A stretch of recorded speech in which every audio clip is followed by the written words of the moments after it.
Hello beautiful woman. Today I'm going to tell you more about the lunar mandala, what it is and how you can use it to have a better cycle.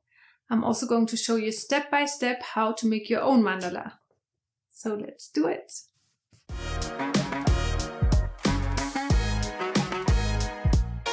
The lunar mandala is a simple tool to track your monthly cycle.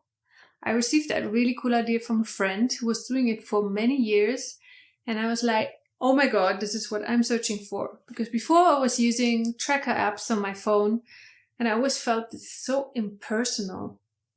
So I needed something more natural, more simple, more mine. Just to tell you, I'm not a big fan of tracker apps because, first of all, I think it's super impersonal and uncreative. Second, you have to have your phone with you and be online. Third, your data is being used for God knows what and sold to God knows who.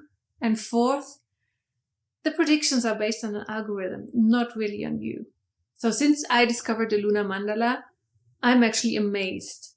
I feel it's like a creative output, and it's a journal, and it's a tracking tool at once because I use it for all of these things. It makes it so easy for me to keep track of where I'm at in my cycle, how am I feeling, and it's so easy and so fast. It really just takes a minute to fill in. So the main goal is to create more awareness of your cycle so that you can enjoy it more.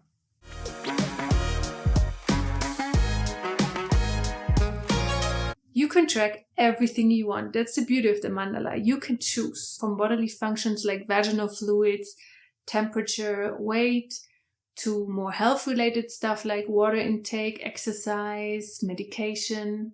You can actually also use it like a diary and write down where are you going, who are you meeting, what are you doing, and how does it make you feel? Because I think the emotions are a big part of it, a really important part of getting to know your cycle. To write down how you feel, what's going on inside of you. So emotions and moods are really helpful to track because we all know they change a lot during 1 month. So now we'll show you how to make your own lunar mandala and start tracking your cycle. Let's go. The basics you need are a blank piece of paper, a tool to draw a circle like a compass, a ruler and a pen. To decorate your mandala you can use pens of your choice, watercolors, flowers, stones, and so on. To make your own lunar mandala, you first create your space. Choose a place where you feel comfortable. Surround yourself with things that make you feel good, like plants and your pets. Get yourself a hot drink. I love to drink cacao or self-made mocha. You can also light some candles and incense to feel cozy. And don't forget to put on your favorite music that makes your creativity spark. Now close your eyes for a moment and do a little check-in with yourself. Feel into your next cycle. Consider your intentions and what you want to bring into your life. And now it's time to start drawing. First, identify the middle of your paper. Then choose a tool with which you can draw a circle. You can use a compass or a round plate or basket. Draw one circle and then draw another circle around it. Using a ruler, divide your circle into 4 equal parts. Next, divide each of the 4 sections into 8 equal parts, and then continue dividing each smaller sections into halves until you have 32 pieces in total. I do this by eye, so remember, it doesn't need to be perfect.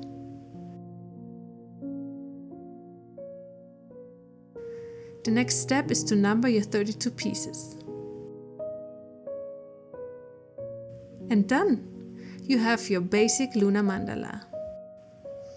Now it is your artistic choice how you want to design your mandala. Just get creative and have fun with it. Don't plan it out, just follow your intuition and create whatever comes into your mind. You do not need to be an artist to make a mandala, you just need to be yourself. Use this time to disconnect and take some time off the world out there, which can be pretty hectic and stressful.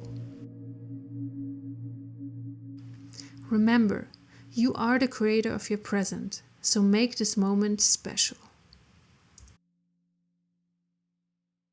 But when you look at your mandala every morning or evening or both, you want to kind of receive that vibration, not that feeling that you put into it when you made it. So it's good to put an intention. It's good to be creative about it, and creativity really does not have any limits or rules. So just be you.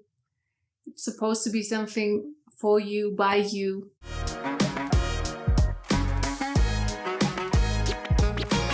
Whenever you feel like it in your cycle, me personally, just before my period, I take like a few hours when I already start to feel, I cannot really be productive and I don't want to do anything and I feel a bit, I say, okay, I'm gonna light a candle, make a cacao, put on some nice music, sit down and just feel into the next month, kind of what I want to project, how I want it to be. And then I just start to paint my mandala and I decorate it according to what I want the next month to be. So I can show you some examples. So this one was a bit more of a female kind of vibe, the colors, and I wanted to be more connected to my female energy. This one was definitely more of a rainbow kind of colorful vibe. I wanted to, be more open, be more social, and discover myself in all the different colors. Oh, this one, for example, I actually made in Berlin, I remember. And it's all with colors of the sun and gold and all, I wanted to shine more, show myself to the world. I actually never really plan how my mandala is going to look like. I just start to feel into it and I just start to paint. And then I start to add this and change this. And in the end, the piece of art appears. And it doesn't need to be perfect. I mean, it's never perfect. No one needs to see it. It's super private.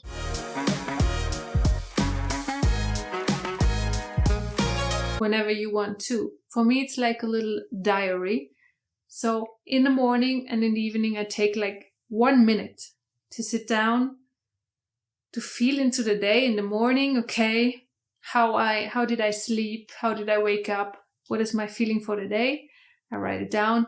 And at night, I also sit down to reflect on the day, write down my emotions and how the day was. And really, literally, 1 to 2 minutes is all I need.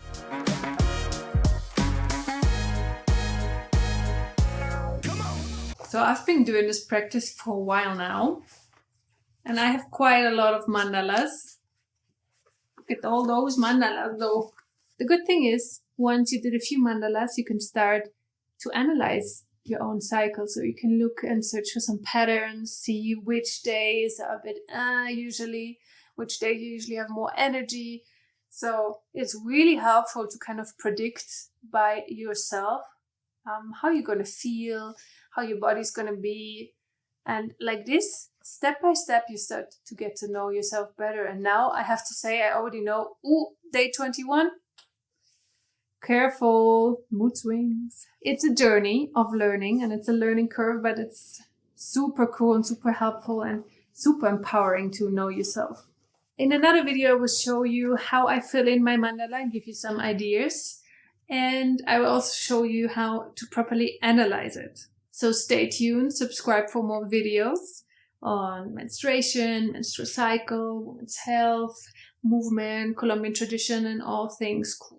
Until then, have fun creating your own lunar mandala. It's such a beautiful practice, and don't forget to enjoy your cycle.